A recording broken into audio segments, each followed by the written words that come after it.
The question I want to start with you today is, what inspired you to respond to my post on Facebook where I shared I was seeking guests that have gone through trauma, that have gone through pain, that have gone through depression or CPTSD and have come out the other side? Exactly that post. Exactly that post. That would I mean, I meet all the criteria, maybe besides, well, you could use PTSD in my case as well.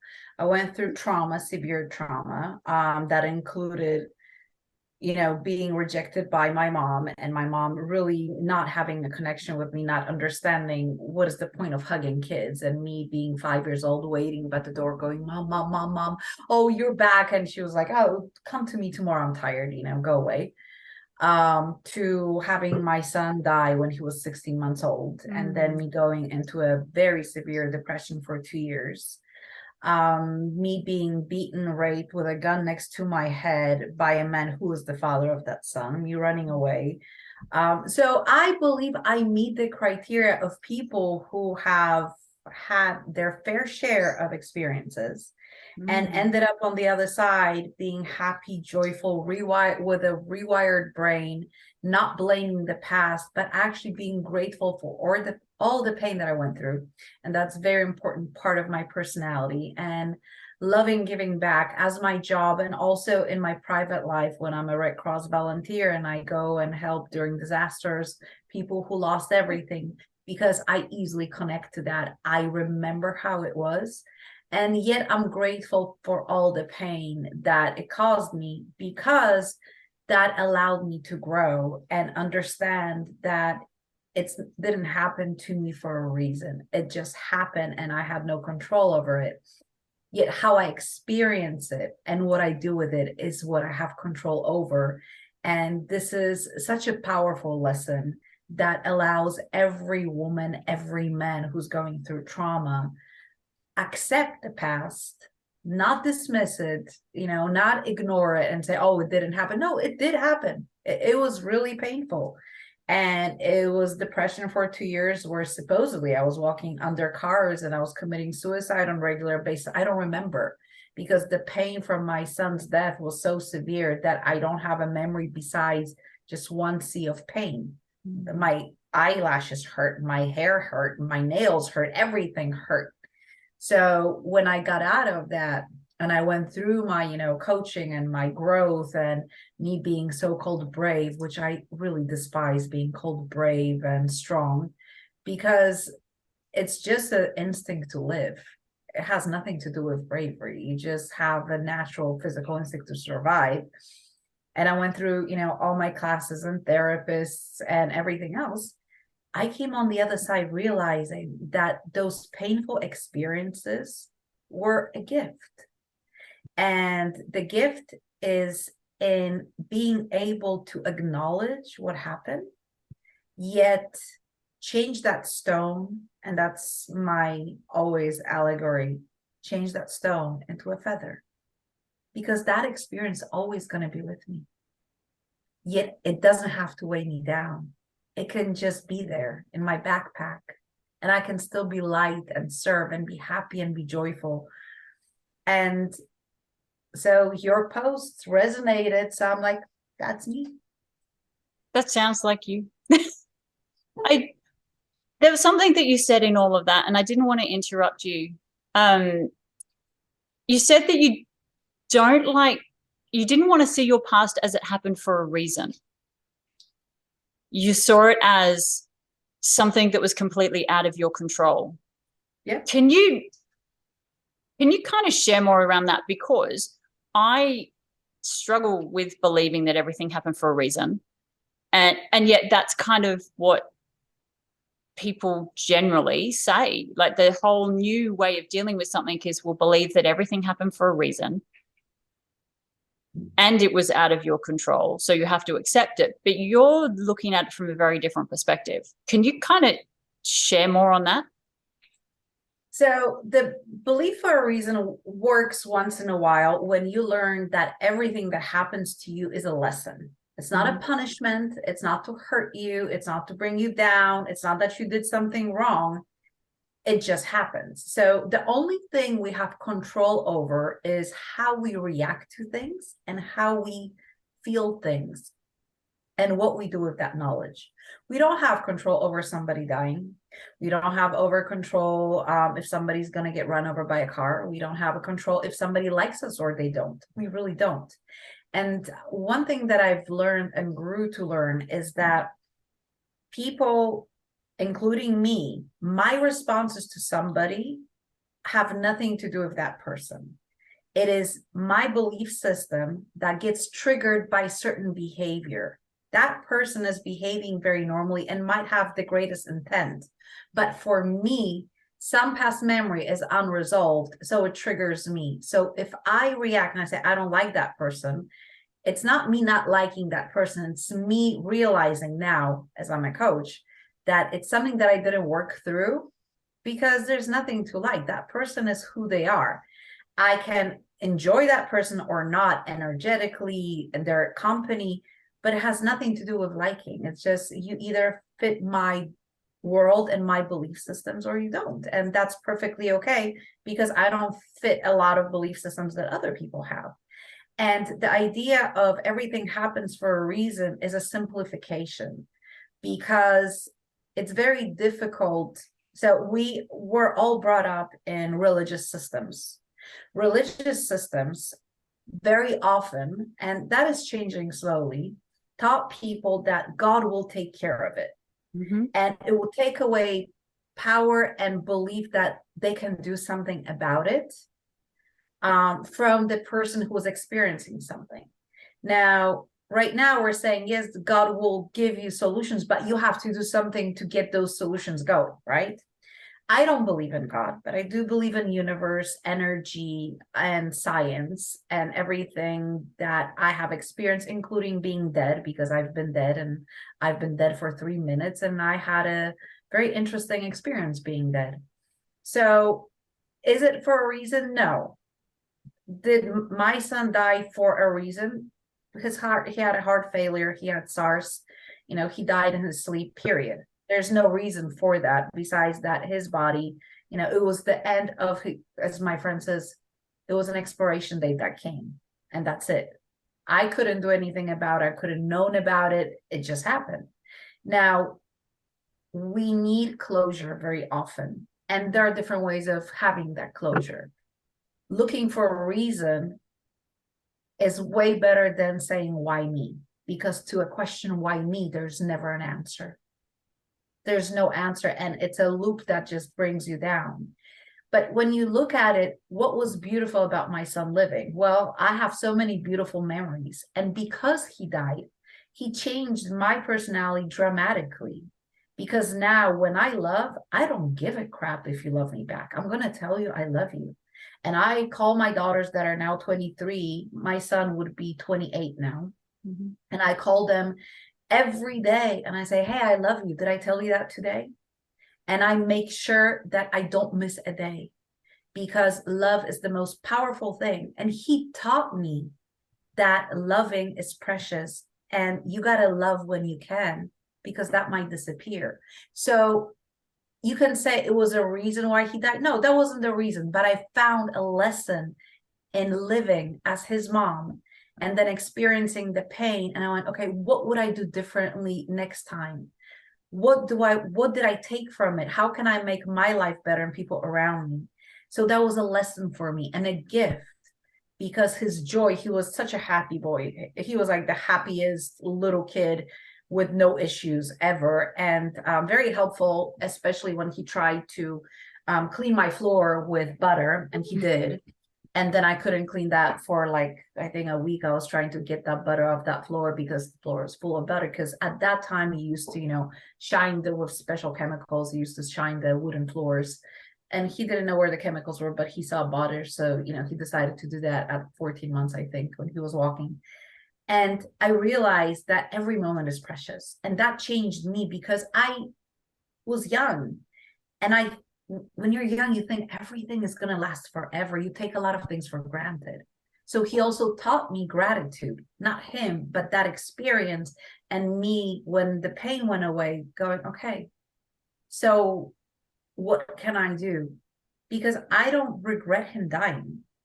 I believe, and that's my choice, that if he would have lived, he would have suffered something even more traumatic. He died in his sleep. He wasn't in pain. That's a beautiful death, although I'm talking about my son, and I still love him. That love is very different. And I allowed his soul, his being, just to go. I'm not holding on to it. I'm not celebrating his birthday. Yes, I do go to his grave when I'm in Europe and I visit my son. But other than that, I let it be in the past. I don't drag it with me. He became my feather. Mm-hmm.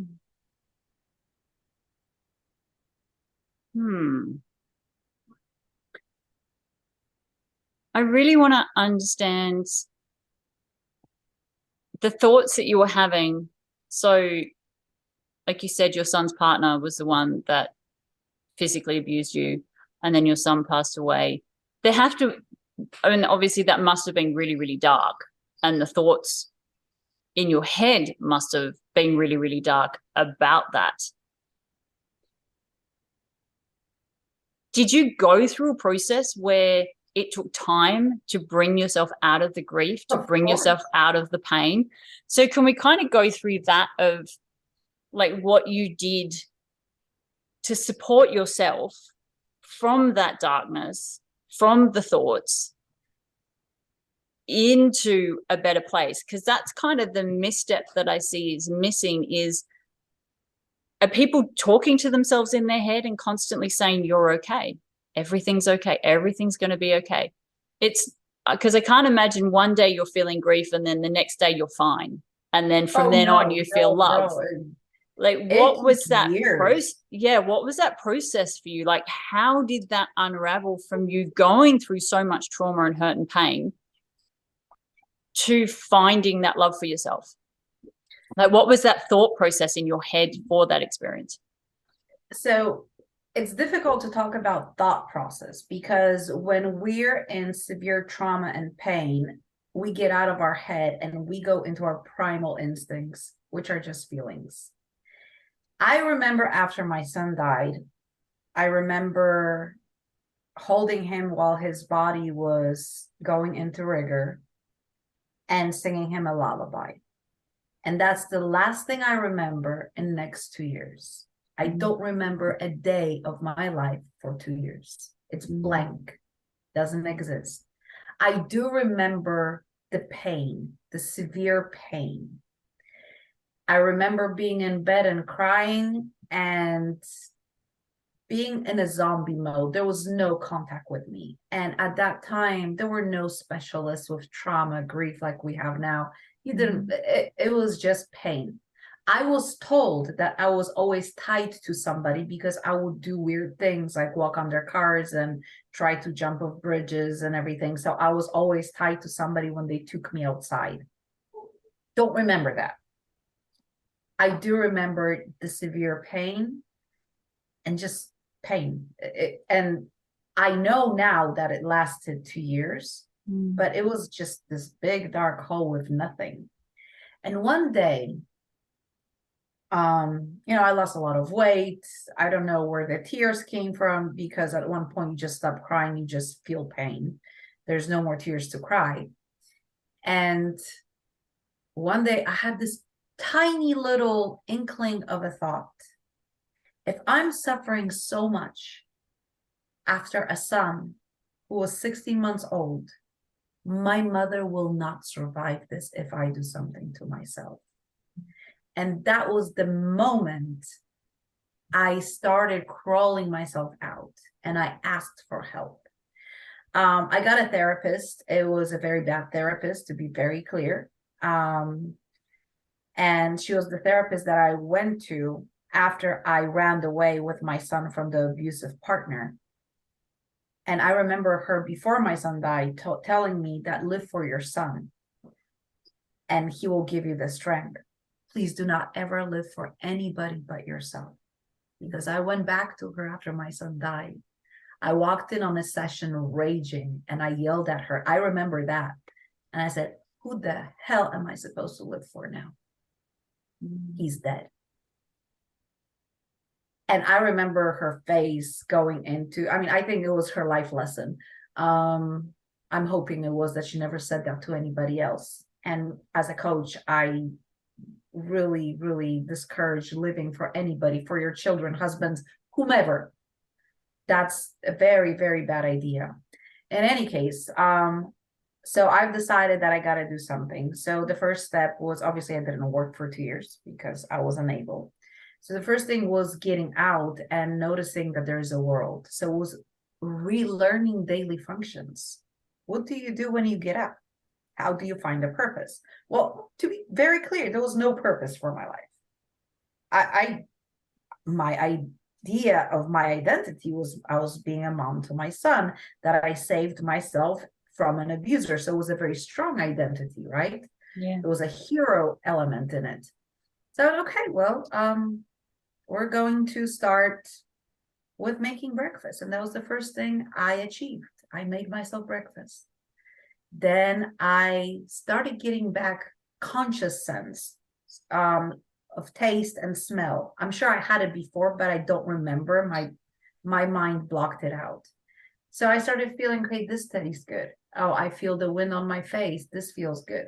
So when I started going out, still looking like, I just ran away from a homeless shelter, because clothes and how I looked was absolutely nothing that was important. Dirty hair, taking a shower.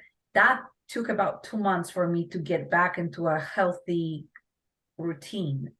And when I started going out, I scared the living crap out of everybody, because my therapy, because again, there was no available therapy, there was no book you could read, people didn't talk about it, was, hi, my name is Dominika, my son just died. Hey, super quick message before we get this show underway. We all know that every show, every channel on YouTube thrives on likes and subscribes. So please like and subscribe and hit the notification bell, and make sure you share it as well. I would really appreciate it. Yeah, I would really appreciate it. I don't want that just to be a generic message. I would actually really appreciate it, because I want my channel to succeed. So I think that's it. That's all I wanted to say. I said it was a short message. So let's get on with the show. Thank you. Bye. Mwah. What happened was people would run because they wouldn't know how to react to that information, what to do with it. They felt uncomfortable. So that made me feel very lonely. Now, with time, I found different things and I started getting better. And I went from my very feminine self into an extreme masculine personality. I became this overachiever, power woman, working with men, cursing, and just, hey, I can do anything. And I did. I achieved at work everything you can imagine at that time a woman could achieve. I worked with presidents, vice presidents, prime ministers, European Union. Hey, you ask, I had it. I was in media, and then I would come home and cry. I was miserable, but I was alive. And I found myself that I've learned that I can inspire people. Now, obviously, I couldn't be as raw with the story as I could have been. But step by step, because of what I was achieving, people didn't know the backstory. People would admire me. Now, did they admire me for who I was? Probably not, because I was a piece of work, just to say the least. I was not the nicest person. I was very abrupt. I was very cold. I was very extremely direct. I'm still direct, but I was cruelly direct. And that was my protective mechanism not to get hurt.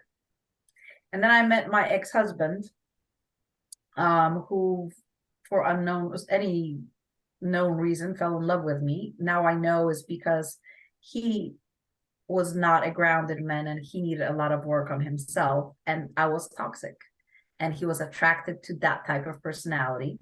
So I, started learning to be in a relationship, and I had my 2 girls, and that was another flip. I had twins. I was told after my son that I could never have kids, by the way, because I had hemorrhage and because I died. And they said, you will need years of therapy, hormone therapy, and this and that before you have kids. So me trusting the doctors, double check always. I had unprotected sex with my husband, and I ended up with twins. Yeah. So that was a panic attack and it wasn't easy either, because my twins unfortunately had, for about 6 months, they were under on special mattresses because they would forget to breathe. So I would save their life at least 3-4 times a day. So that trauma came back. Yeah. And it then was when I said, okay, I can't handle this on my own. And this was the time where coaching started showing up. I already knew I don't want a therapist. I already knew I didn't want a psychologist. I'm like, let me try this. A friend said she tried with something and it worked. And it was a blessing, because coaching, the one that I've experienced and I practice, is based on the fact that you have the ability to find all solutions within you, and you know the answers. It's just because of your emotional blocks, trauma, or situations, you just don't see it clearly. And the way I coach and the way I was coached, the questions allow me to see the answers, what I want. Now, what you want, it doesn't, it's going to be what you're going to have, because then you got to work on it, right? You realize what you want, and now you got to get there because you're somebody else. If you want love and compassion, you cannot be running around yelling at people, because that will not create love and compassion, no matter how much you try. So then you got to learn how to react differently, learn why you're reacting this way and how you can change that. And that was my journey. It took me about, after my son died, 12 years before I stopped crying hearing the defibrillator. I hate that word because it's hard to pronounce, not because it is. Any movie and any ambulance I would hear, I would start crying. It took about 12 years for that to go away. So it stopped being a trigger. I'm perfectly okay now. I've resuscitated people. I'm okay. Nothing comes back. It took a lot of work. Now, if I would have known then what I know now, I would have just went to somebody who would do EMDR on me a few times, and a few other techniques. And instead of 12, 15 years, it would have taken a year or two. I mean, the knowledge that we have about human brain and how neurotransmitters work and neuropathways and your brain works and how it changes blood flow and how you can get better without medication with the proper treatment and techniques. Gosh, we are so lucky that this exists. We can help so many people not go through what I went through. And trust me, you can be happy. It's your choice. Suffering is a choice and happiness is a choice. The only thing that's not a choice is pain, and pain is necessary. Pain tells you that something is wrong, and you got to acknowledge it and feel it. If you don't, it will come back and it will bite you in your butt when you least expect it. So feeling feelings and accepting them for what they are is crucial to getting better. Pushing them down is not going anywhere. It's going to get worse, not better, because you will develop something that everybody calls coping mechanisms. Well, they're actually terrible for you, because when you're coping, that means you're not accepting what it is, and you're just finding a way to manage. We don't want to manage. We want to be okay with it. We want to be good with it. We want to be a part of it. I don't want to manage anything. I don't want to cope. I want to be okay with it. I want to enjoy my past experiences to the extent I can, and feel what I felt and let it go. And that is not coping. That's the opposite side of coping. So I think that was my journey, and it was a long journey. And right now I'm 47 years old. So my son was born when I was 19. So I truly, truly, I'm so happy for everybody who's living now, because they can turn that suffering from years and decades into a few years if they choose to. Because some people choose suffering. Some people choose to be unhappy. because it serves them. It meets their need of being needed and meets their need of being taken care of. That suffering draws people in who want to feel needed, so they support you. And what happens when you don't suffer anymore? Well, they're going to be gone because there'll be no need for them. And then you have to reinvent yourself. So suffering is a drug, and it can keep you bound in your past forever. But the change is very challenging, and you will have to reinvent your world and environment and yourself. And that is probably going to be my next question, because I know that there is a part of me that is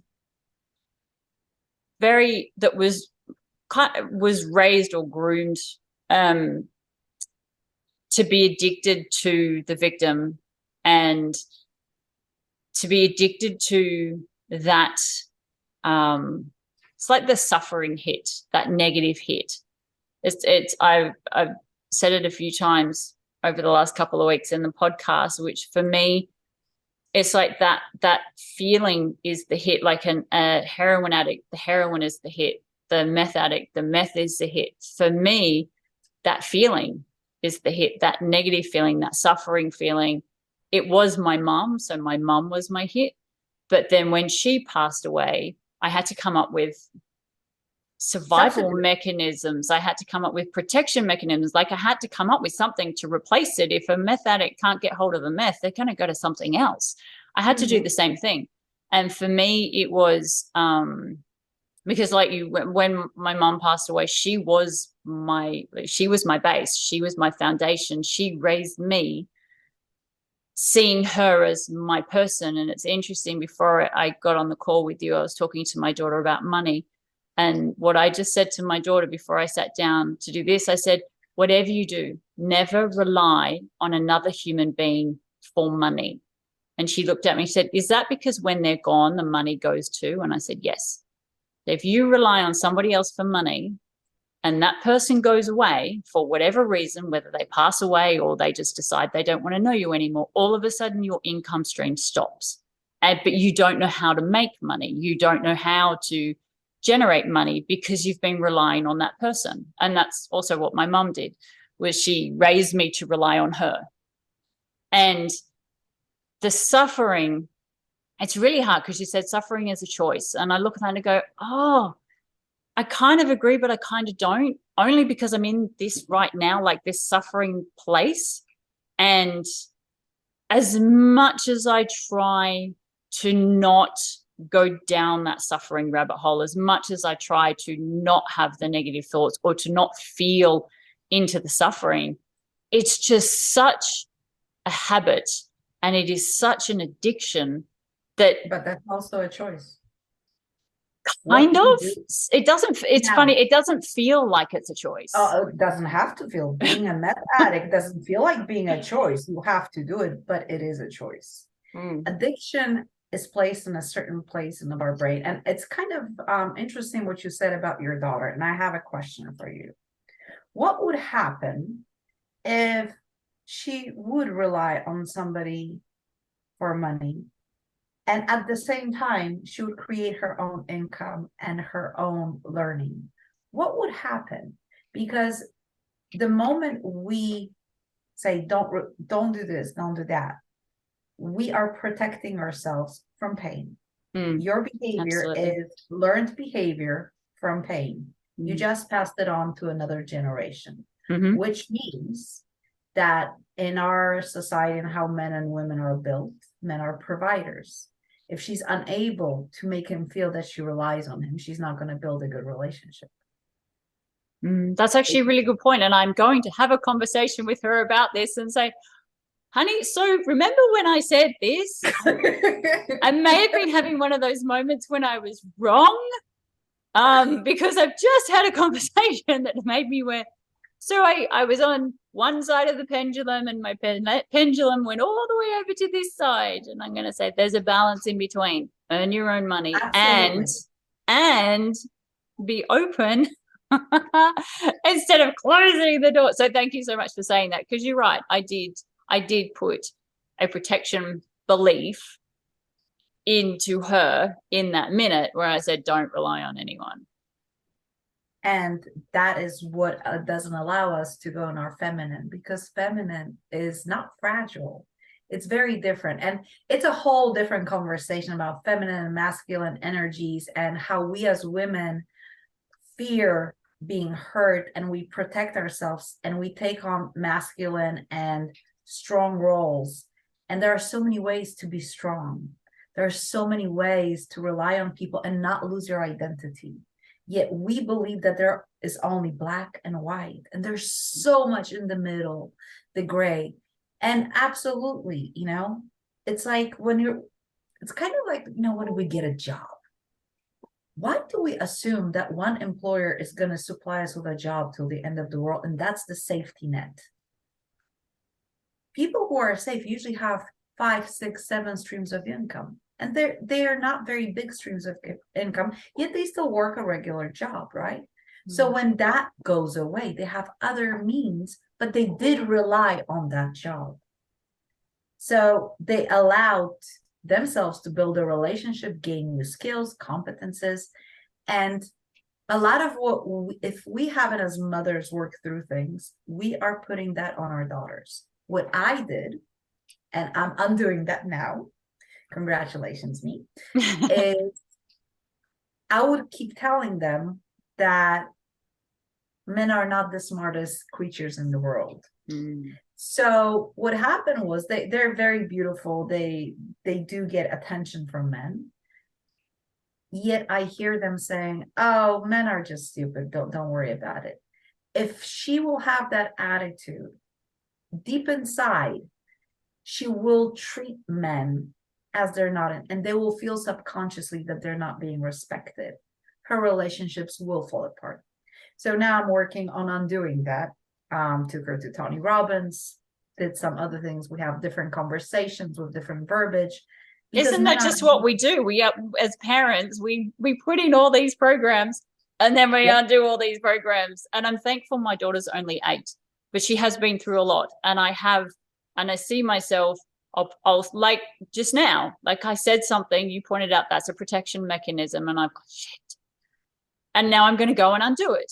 And it's this constant, we parent, we protect, and then we have to undo. Imagine there are many parents who don't know what they did. You are conscious enough to recognize patterns. Yes. There's so many people, they don't know what they did. I had a client once, this gentleman, and he had a very bad relationship with his dad. Very bad relationship. His dad was cruel, obnoxious, mean, and pushing him to the brim. And he went to his dad to have a conversation. Somebody advised him. He ended up with me after that conversation. He goes, "Dad, you make me feel, like I'm unworthy, I'm awful, and I'm never good enough," right? The good enough feeling with parents is quite important.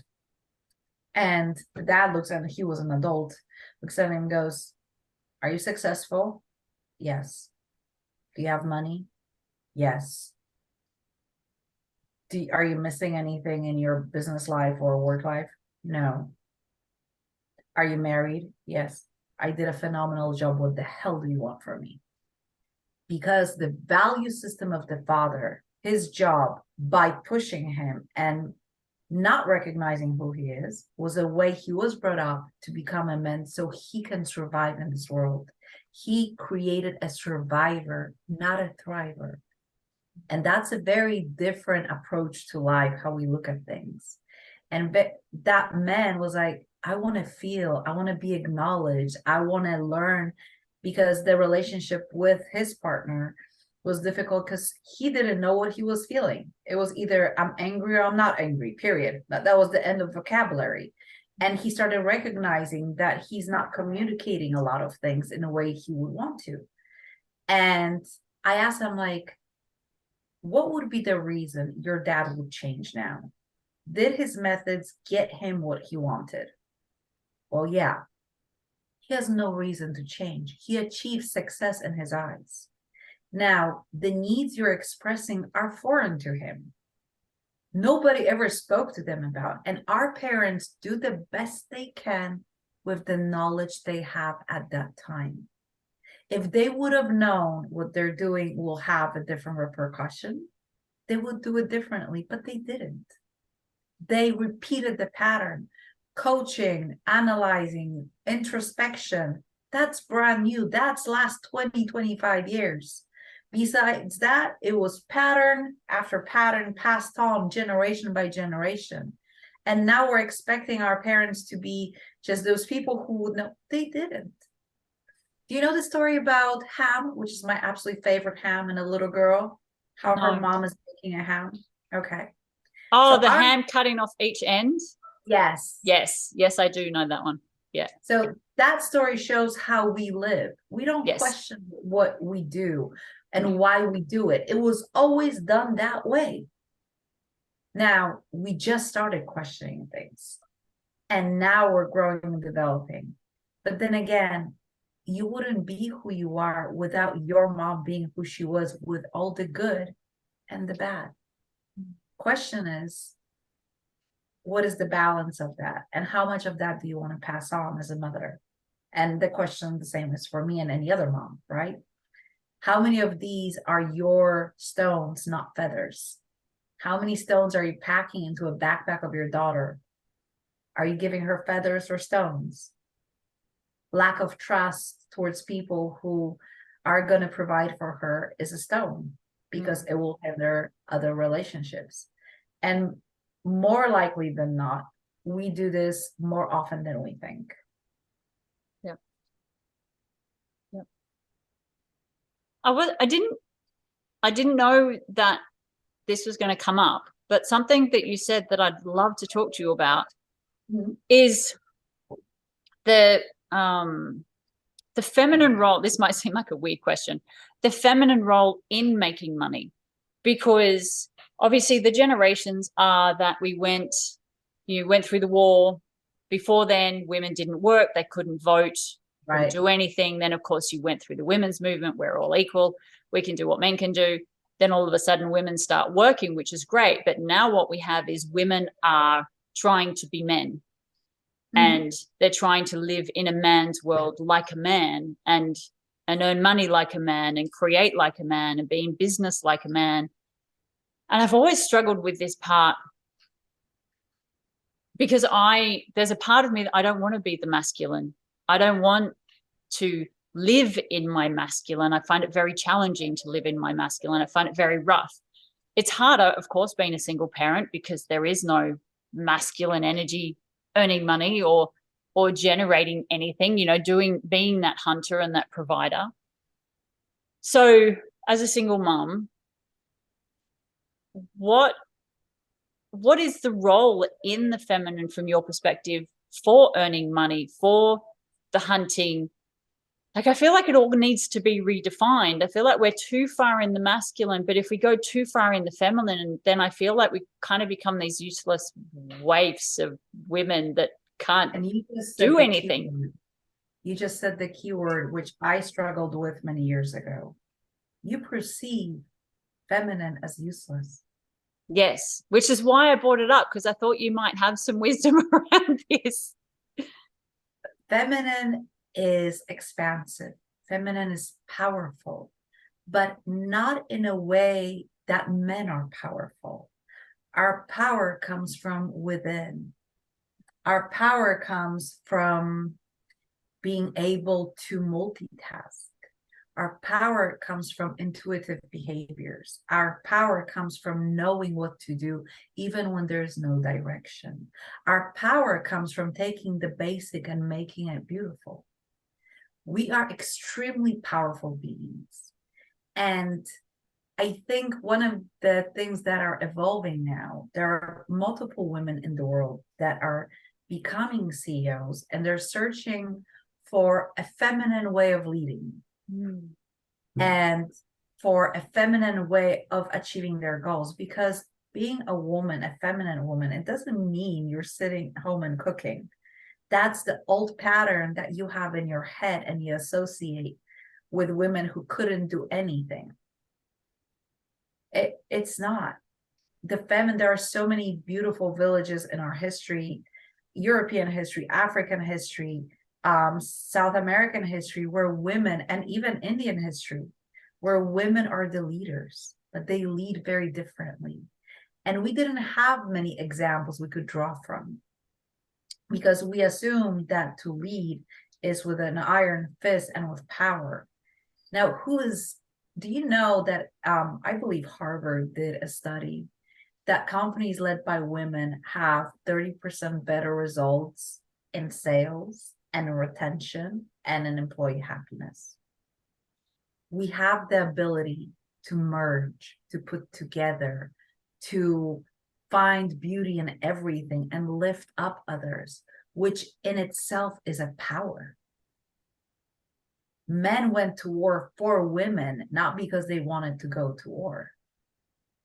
And that's power. But we forgot that we have that power, and we associate only with things we see it on TV. A woman walking by who feels beautiful and feminine and sure of herself, there is not one woman, not one man that will not look at her and be in awe. And she might not be typically beautiful. There is something about the energy that draws attention, that draws crowds. And we used to have crowds of women of different feminine energies who would raise women. We would learn and pick and choose things that we liked about different women and make it our own.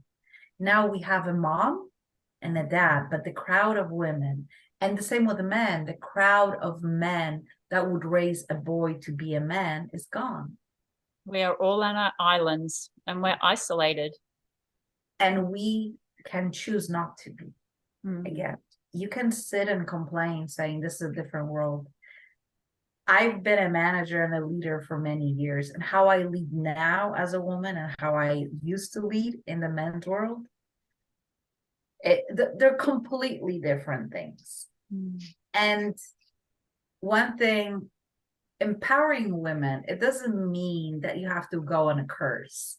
It doesn't mean that you have to be strong-willed and arrogant and just dismissive. That's actually not true masculine power either. That's a weak masculine. That's a man with a fragile ego.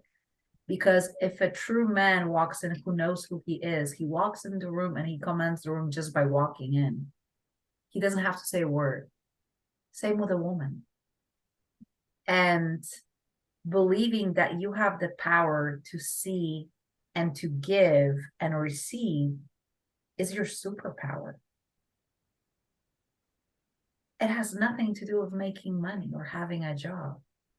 It is about your identity. And if you dismiss the identity part of being a woman, then you need to create a new one. And the only mirroring identity is a man's world. So you take on that persona, but it's not serving you. And if you assume that a feminine woman, when I started this journey, I thought feminine women are, and that was so annoying to me.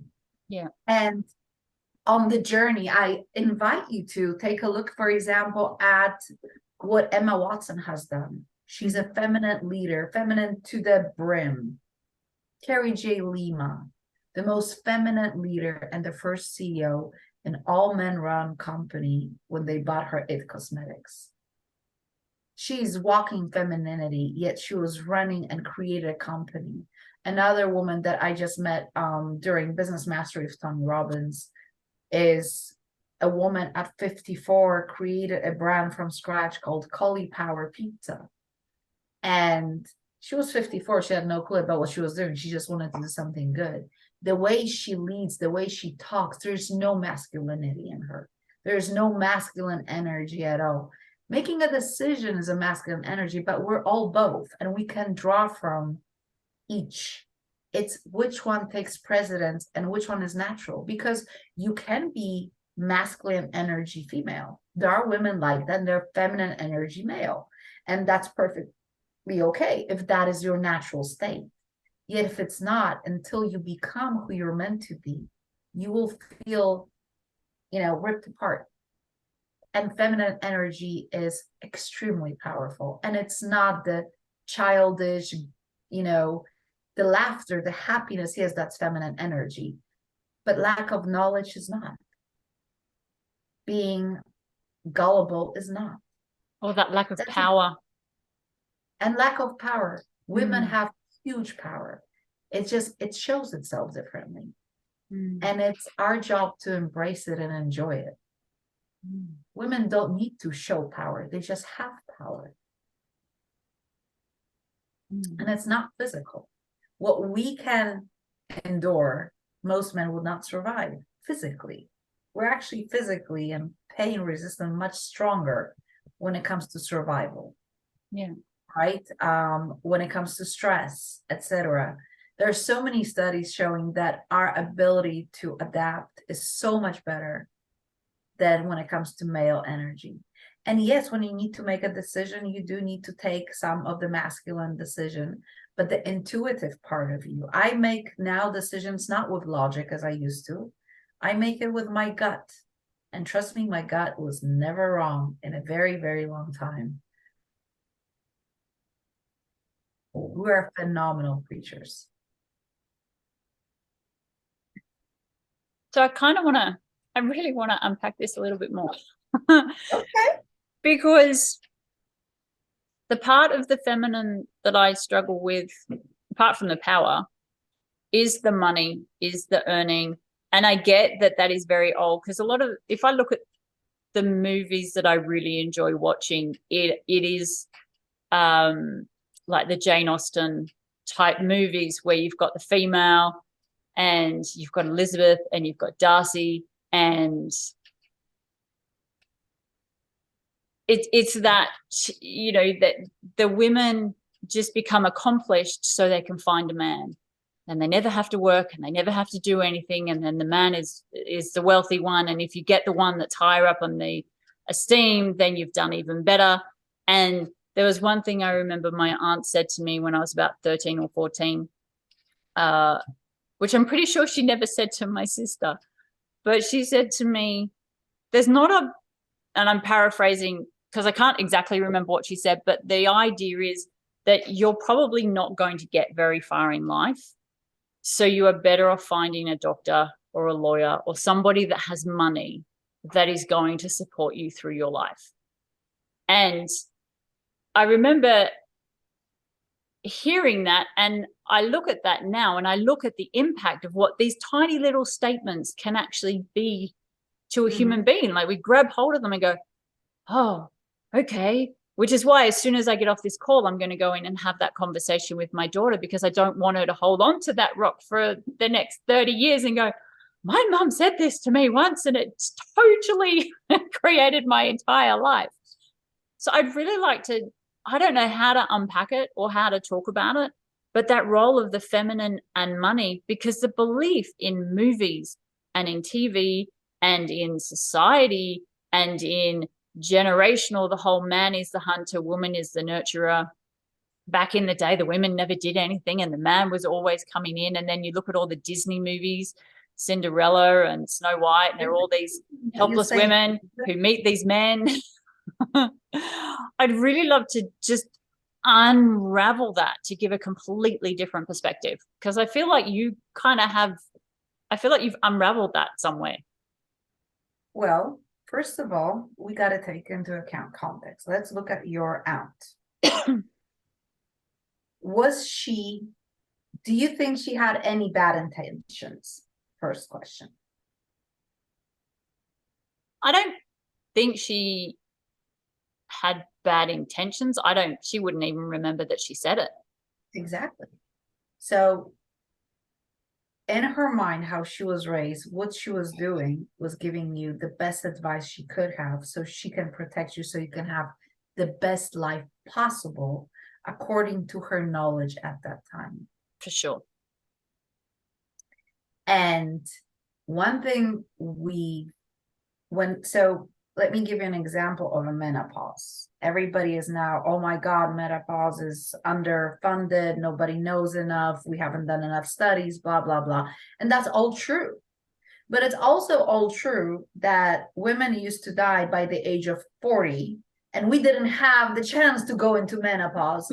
So there was no really impact. Like some women lived, for a longer period of time. So they would think, that's just because they got old, they lived more than any other woman. Women would die at 35, 40, and you're done, right?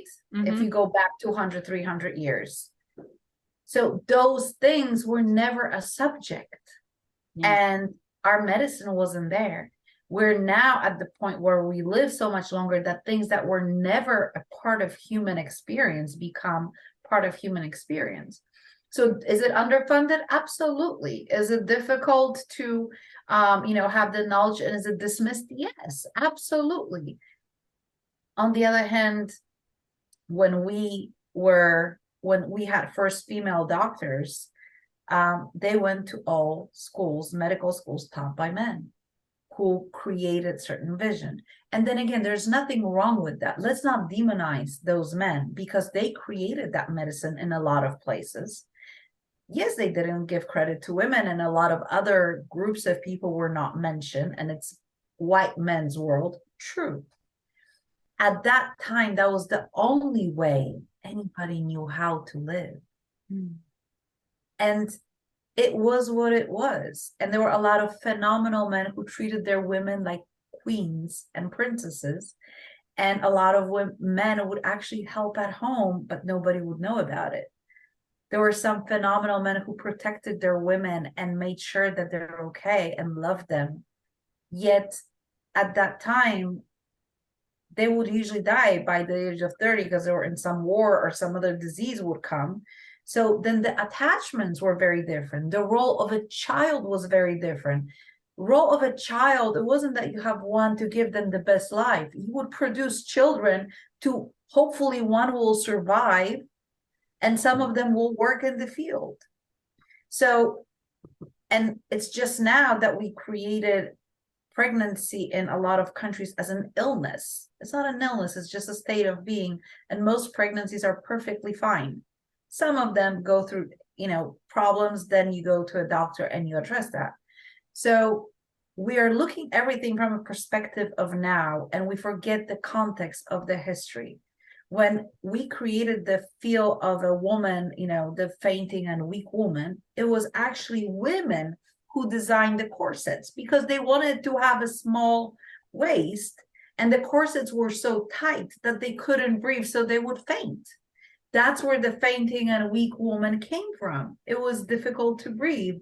And if you are tied up all the time with all your organs all over the place, you're going to faint. Right? So everything has its place, and it's part of an evolution.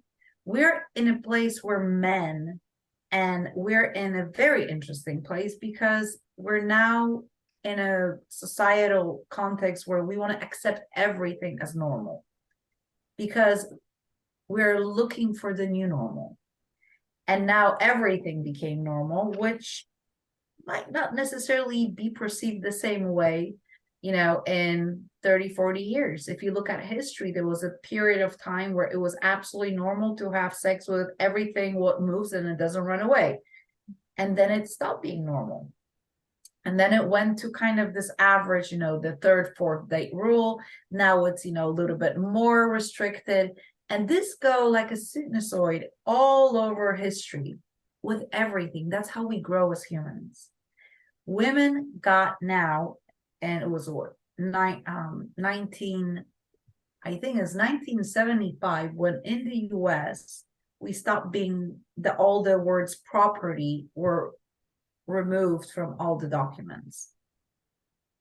It's in our lifetime.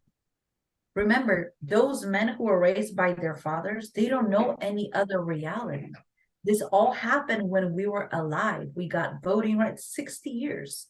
In some countries, 80. There were some women born that did not have those rights. It's not even a whole generation. So it takes time to adjust, to find new roles and meanings and what we want and how we want it. The availability of jobs, of education, of things that we're able to do. And the equality movement was huge and was very important to normalize certain things. Yet it went the other way around. Now we have a movement for transgender people when it's going to an extreme where a lot of things are happening, and that will normalize as well. We're in a period of transition, and what's happening outside, you have no influence over, but what you feel and how you want to live and how you want to express yourself and who you want as your mentor, you do. How you want to make money, you do. How you want to show up in the world, you do. How you want to express your feminine energy, you do. And who you will attract, you do. See, we use those distractions and we wind ourselves up. The world is like this. The moment you say everybody, everything, everyone, the world, men, women, it's overwhelming. And you need to make it into small bites. You can't eat a whole elephant, right? The beautiful saying, you got to eat the elephant in the bite sizes. And the moment you say all men, then it's you against a whole gender. You can't win. But when you say that man that I've dated hurt me, that's absolutely manageable. All women are looking for their truth. No, I found my truth. I'm not looking for anything. I'm good. So obviously, the moment we use all, everybody, everyone, we set up ourselves for failure. Rediscovering you. What works for you, what doesn't. There's not one way to be feminine. There's not one way to be working. There's not one way to show up in the world. What is your way? How would you like to be perceived? How would you like to feel when you go into the world? How would you like to feel when you come back home? Would you like to take a bath with roses? Or maybe you would enjoy listening to music? Would that put you in a calmer mood where you can relax and take a deep breath? Or maybe you would like to go for a walk and meditate. Or maybe you want to put on a flowy dress and dance in a living room with your daughter. All of those are expressions of femininity. And you get to use it whenever you choose to. So why do we have to exactly follow how the society tells us to go and act? If something doesn't resonate with you, just don't follow it. Create your own world, because who you are will attract other people alike.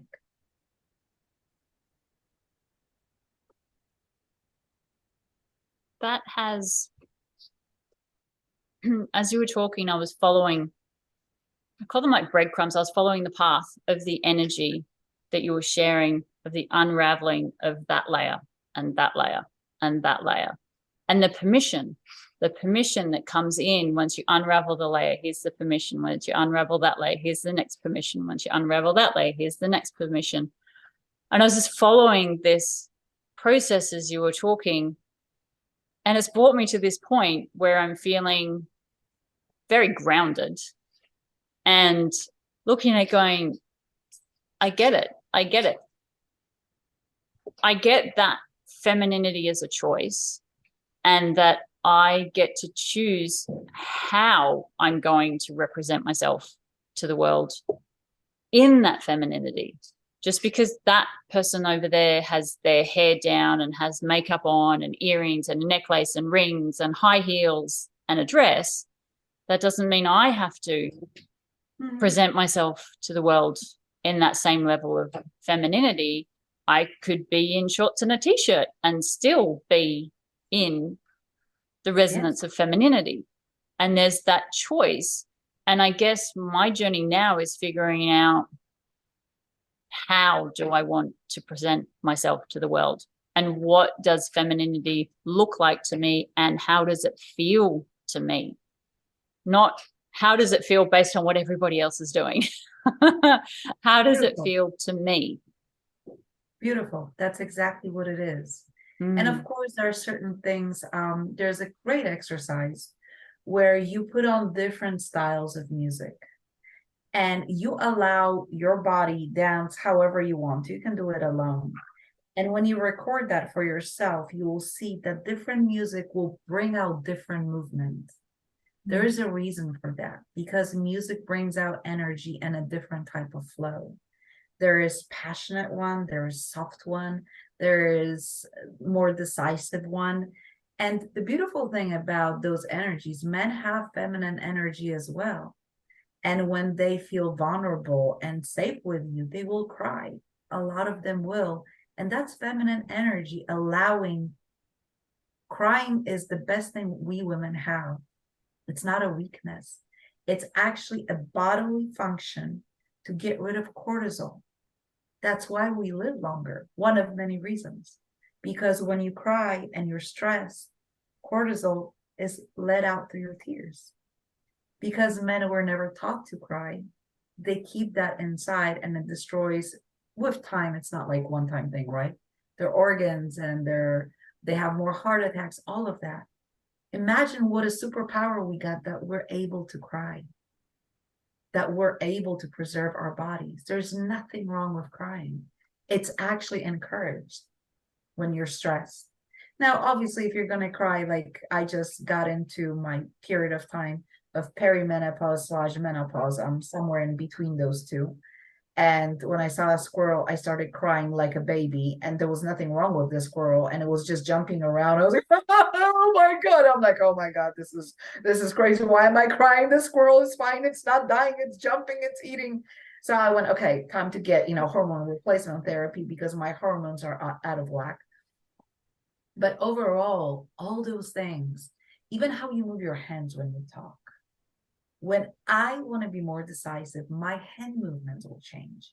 When I go into my softness, femininity, caring mode, my behavior and movements change. And I mimic women that I find fascinating, that I love to learn from, because they're just amazing. Mm-hmm. And there's so many amazing, warm, smart women that can achieve whatever they want to, being themselves. And you can be feminine in pants as well. It's what comes out of you, how you feel with it, how you walk, how your essence is. It's not about the clothes, as you said. It's not about the makeup. It's about something more. It's inside. And when you unlock it, and when you ask yourself, how do I feel about this? Does this resonate with me? Is it saying, come to me, I want you? Or is it like, yeah, it's there, whatever. That's important, because you get to rediscover yourself. We put on all these masks and protective mechanisms that our true selves are really not able to kind of flourish. And I'm extremely science driven. And I'm saying this because I realize that logic and knowledge is not opposed to being feminine. I'm a brain coach. I coach you based on scientific knowledge of your brain. It doesn't get more sciencey than that. Yet I choose how I show up depending on the person I'm talking to. And there are men, for example, in my life that bring out all the femininity in me. And there are men that bring out so much masculine out of me that I'm able to go into war with them. And I recognize that who surrounds me is a trigger to showing different parts of me. And all of those parts are amazing. They're necessary.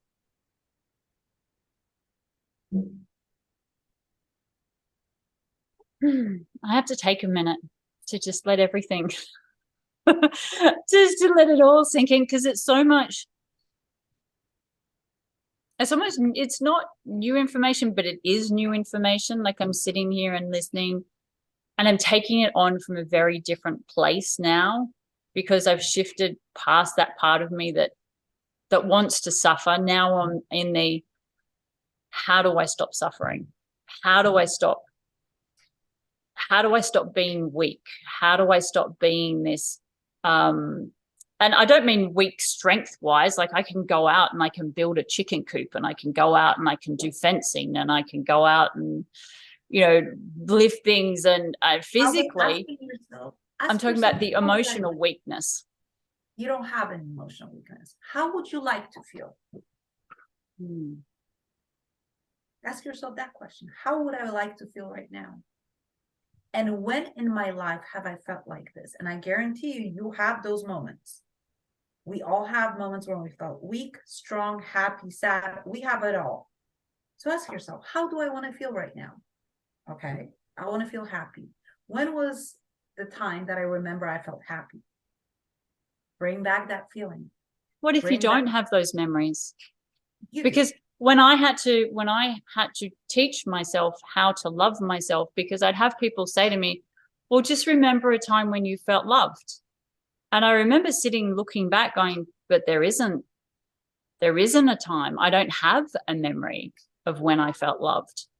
And I had to learn what love was. And I had to go, for me, it was a process of going and sitting on a block of land that was 100 acres in the middle of nowhere and just sitting and spending every day on my own, asking myself that question, what does love feel like? What does love feel like inside of my physical body? Because I didn't have any.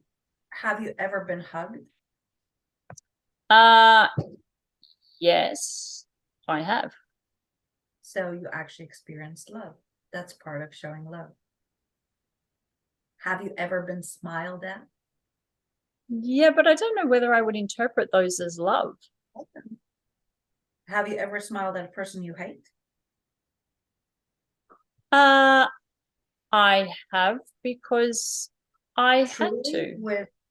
Truly with the emotion that comes with it? Probably not truly with all the emotion that comes with smiling. So there are people, when you met, let's say when you were a little kid, right? And you saw your friend, and their friend was so happy to see you. It was a huge smile and sparkling eyes going, yay, Kaylee.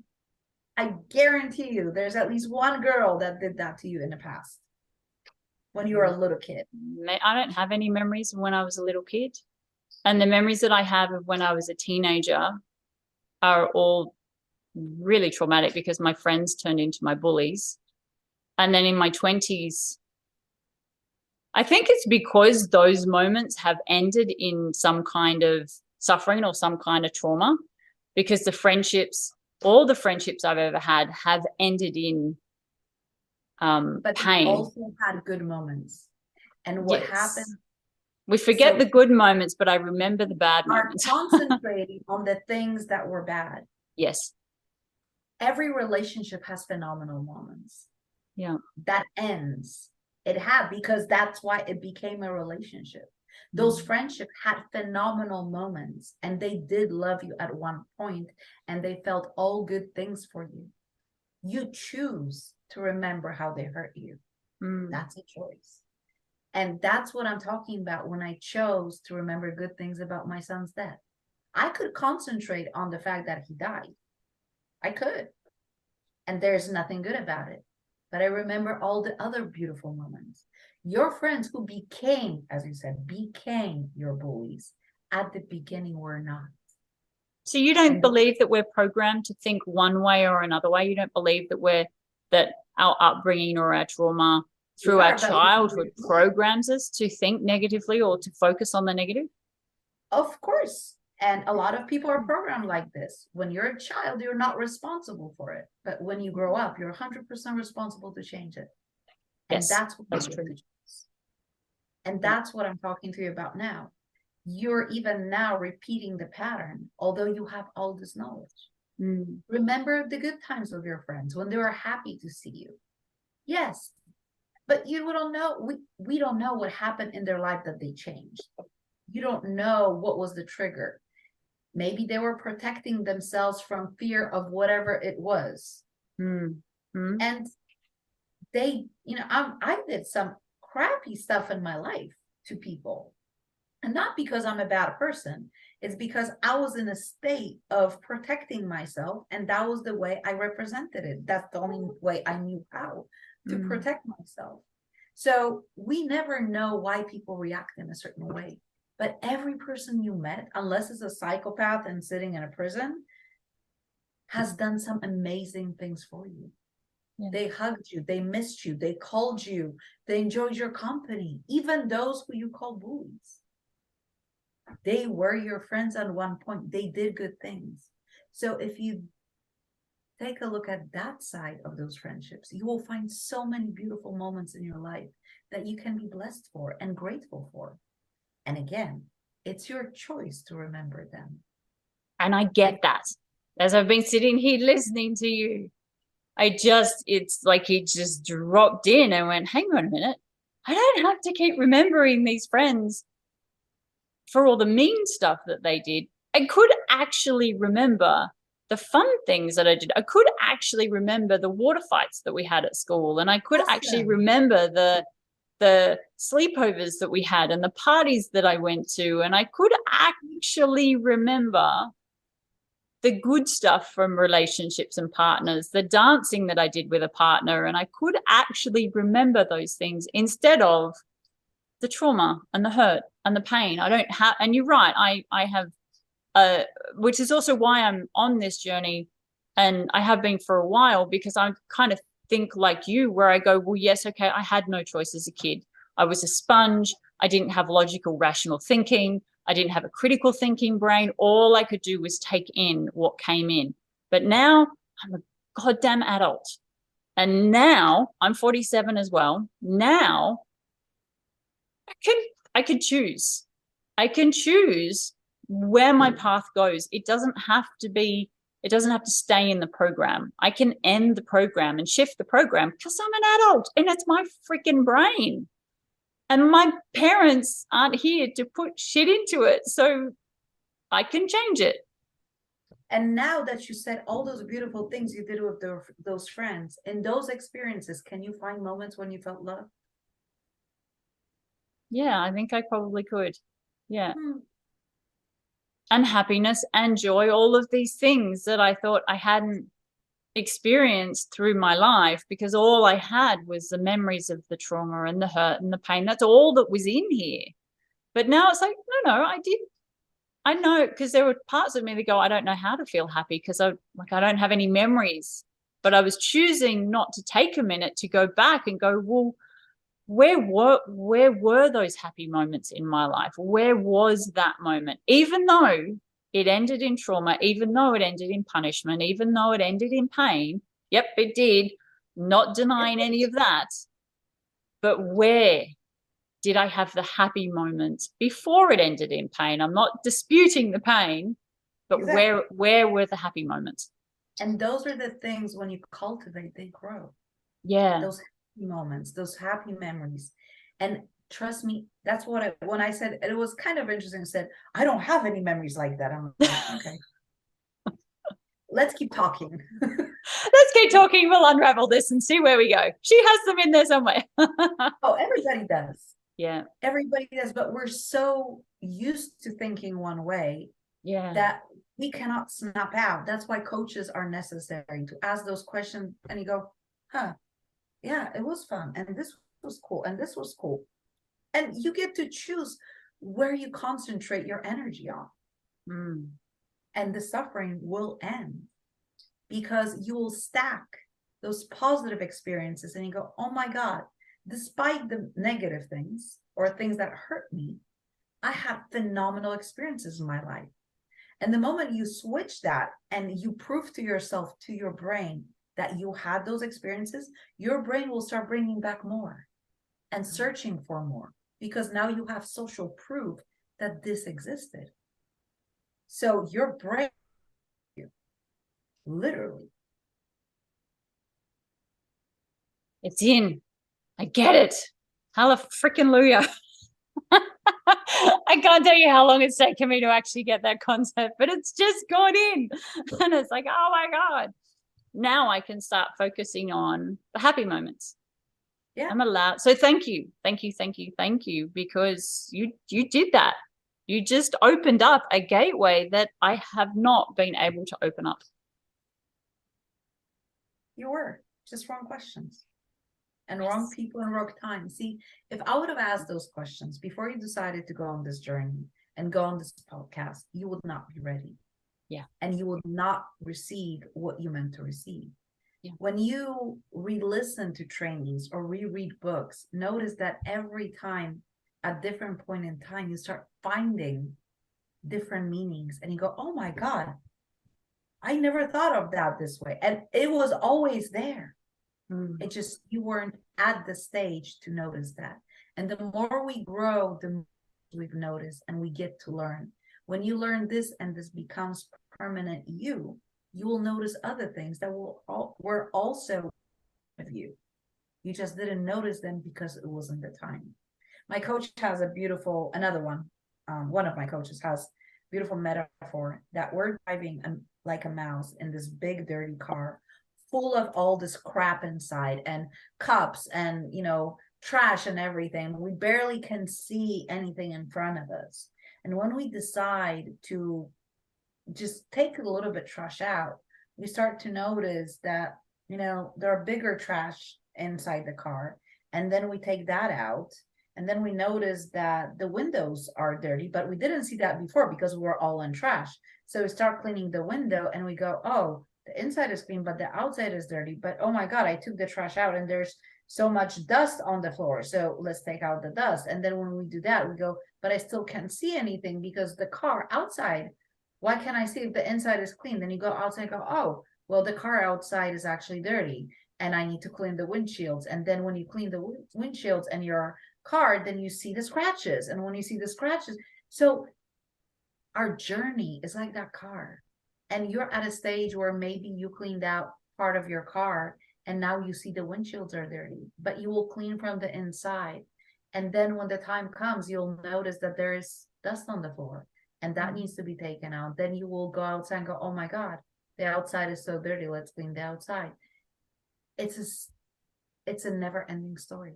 And it's a beautiful story. I love that. I love that. Thank you. You're welcome. This has been so good. So many moments just dropped into my heart and just like it went from my head and it just sunk down a little bit more. So thank you. This is exactly why I'm doing this podcast, to get these moments. Well, I hope you get as many of them and you internalize them and they will serve you. And when people listen to it, they'll get their aha moments and they get to grow from it and have a better, easier, and happier life. Can you share your website, your details, Absolutely. where people can find you, and also do you have any programs running at the moment? You can find me on Your Brain Coach D, that's the website. You can find Your Brain Coach D on Instagram, that's the handle. Mm-hmm. And on Facebook, Your Coach D, that's the handle. And I have, for individuals, I have one-on-one coaching program that you can have 3 or 6 months program. And probably by June, there'll be a 6 months group program where you don't have really one-on-ones with me, but it's group coaching. And it's kind of more for bigger number of people. But I work mostly one-on-one with my clients and in 3 months and 6 months increments. So as long as I have spots, I'm happy to take. And if not, then I can always recommend you somebody else or put you on a waiting list. Wonderful. Thank you. You're very welcome. Okay, I'm guessing you think this call has ended, but it hasn't, because I had intended on ending it here, but then naturally, as I think has happened on almost every call, we kept on talking. So there is more. Keep on watching because there's more amazing information that's coming. Might only be about 5 minutes, could be 10 minutes, but keep watching because there is still good stuff coming. How can this person help me through my journey, knowing that it's going to help lots of other people? But the whole point to this podcast is, how do I get from here in the darkness, in hell, in the negativity, to here in happiness, joy, and love? And I automatically know people are going to get benefit from that because there are so many of us over here and we don't know how to get to here. That is very true. And getting that journey is not a short journey. That journey is not an immediate journey. And there are, a lot of things, because every time you unpack something, something else will come up. That's why I've been on this journey for 17 years, because I opened the door when I was 30 and I'm now 47. I did put it on hold for 5 years after my mum got sick and then died. So she died. Well, actually, I put it on hold for the last 8 years because mum got sick and then it took her 3 years to die. And then she died 5 years ago. So I put everything on hold when she got sick. And I also had my daughter at the same time. So the last 8 years, I couldn't do anything. I couldn't. It's just a big. You chose not to. I chose not to. I chose to stay in my bubble and in my grief and in my hurt and in my pain, going, I'm not ready yet. I'm not ready yet. I'm not ready yet. But the knock on my door to do this podcast hasn't stopped since I shut down my TV show. 12 years ago, I shut down my TV show that I had, my online TV show where I was doing this. And the tapping on my head to do this has not stopped for 12 years. So you should have a huge home by now if it was tapping on you for such a long time. I think I might, but I'm finally listening and they're finally going, oh, thank God. She's finally doing it. Well, I'm very proud of you and congratulations on allowing the whole to become, in your head to become prominent and get you to do things that you want to do. And that's very important, the language you use. Yeah. When we say I couldn't, no, you could. You chose not to. And taking that responsibility, saying, and being okay with that. You wanted to be in your bubble, you wanted to be unhappy, and you have every right to do so. And you're in the same state for 8 years, right? And then we choose to be happy. We choose to do something. My favorite, that's my saying, that the best friend of procrastination is I'll try. Because when you say I'll try, you actually know you're not going to do it and it's not your priority. Then your brain starts to come up with ideas why you won't do it and finds reasons not to do it and finds substitute subjects. Anytime you say I try, you set yourself up for failure. Stop trying. You either say I'll do it, I won't. That's a good point. And it's such a hard thing to push past the I can't, or the I can't, taking the responsibility. I mean, that's another hour's worth of conversation, but the taking responsibility is really hard. I find it really hard. And when you were saying to me, no, you choose, I could feel this trigger wanting to come up and go, no, I didn't choose. Bugger off. I would never choose this. Bugger off. I had to really just hold my mouth shut so I didn't get annoyed or angry or react through this very big trigger that was yelling at me from the inside going, I didn't choose this. Life is happening for us, not to us. Yeah. And unfortunately, no matter how much we like it, our reactions are our choices, subconscious or conscious, but they are our choices. And if I get pissed off and yell at somebody, it is my choice that I allowed that person to have so much power over me that I lost control. And it was my choice because I didn't do the work to be grounded enough that that person wouldn't trigger me, period. And I take full responsibility for all my reactions, the good and the bad. And my mom, for example, was visiting me a few weeks ago, 2 weeks ago, and she triggered, I allowed her, my insecurities and my thoughts and my emotions to get triggered to a point where I lost control and I yelled and I kicked a chair. And I haven't done that in 20 years. I'm like, okay, we got some work to do, Dominika. Obviously, you're not done with some things that are triggering you from your mom. So I said, hey, mom, you didn't do anything wrong. Whatever you said, you had every right to say. It was my bad. I reacted like this. I take full responsibility. And it's not what you said, it's how I reacted to it. So I'll work through it and it'll get better. Now, if the other person chooses to use that as an excuse, that's fine. But they can also choose saying, maybe I should next time word those things differently or react differently, right? And that's how you see your environment. Is that an environment for you? Do those people want to grow with you? Or do they want to just stay in their bubble?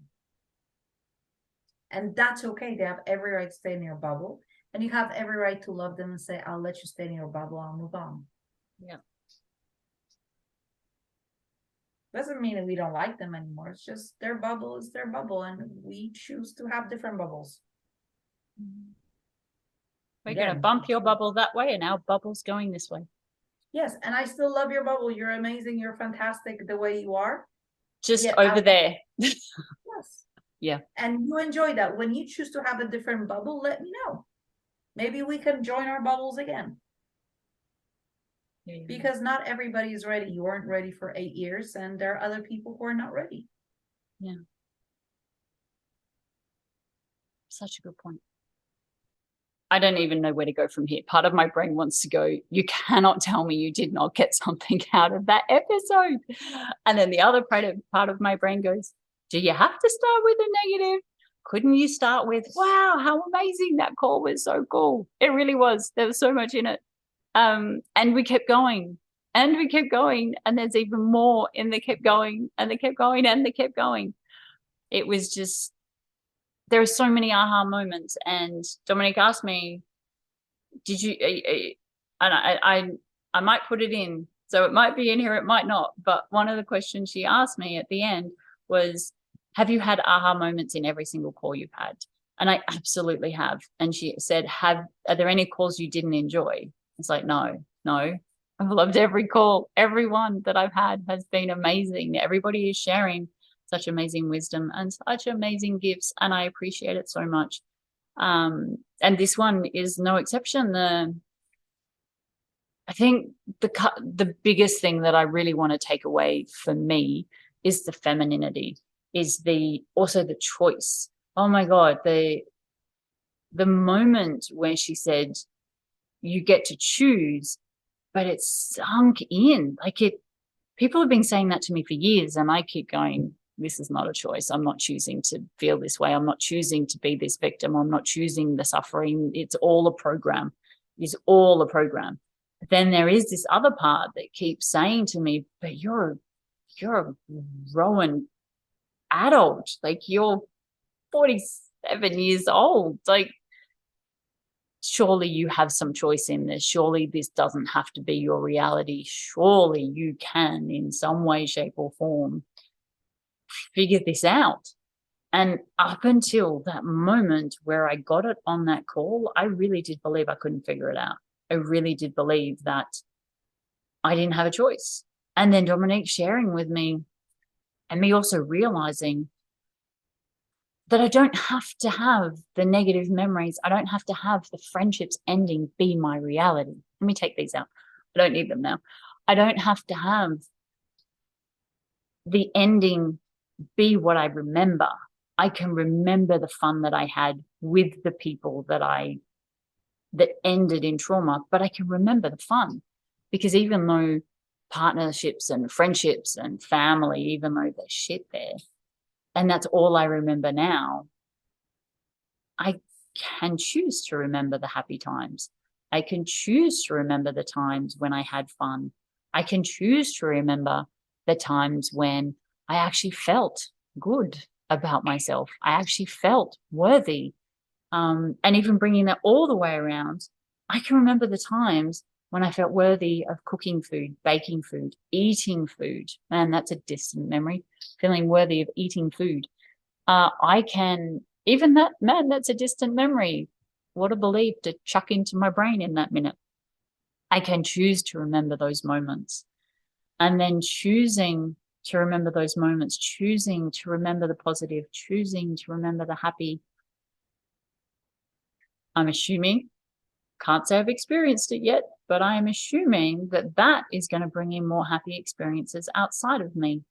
What I get is the way I am, and in the suffering, it is not bringing happy moments. It's not.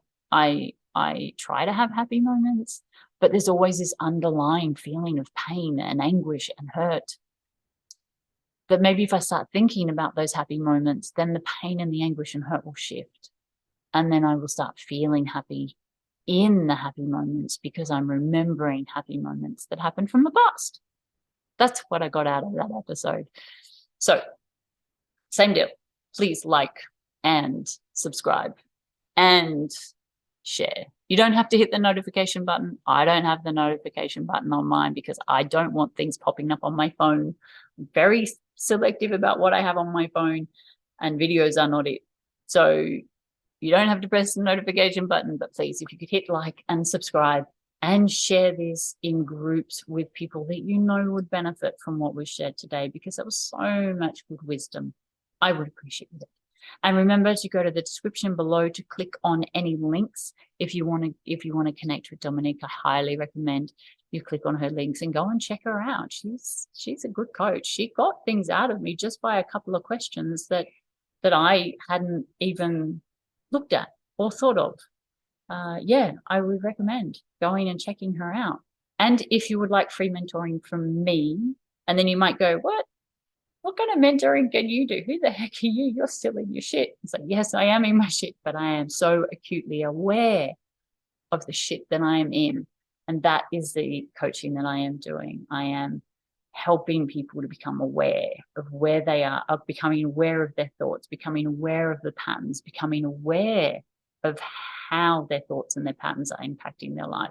Because that is something I have done, is worked on my awareness and worked on where it all came from, and also unraveled my days aren't spent thinking about my past anymore. My days aren't spent thinking about the negativity. They're spent thinking about, what do I need to do today? What do I need to achieve today? What might happen tomorrow? I still worry and I still stress. But most of my stuff that I'm now dealing with is just the feeling, the residual feeling, gaining my confidence, gaining wisdom, gaining clarity, all that sort of stuff. Anyway, I'm rambling so much, so I'm going to get off. Thank you very much for watching this episode, and you are greatly appreciated in my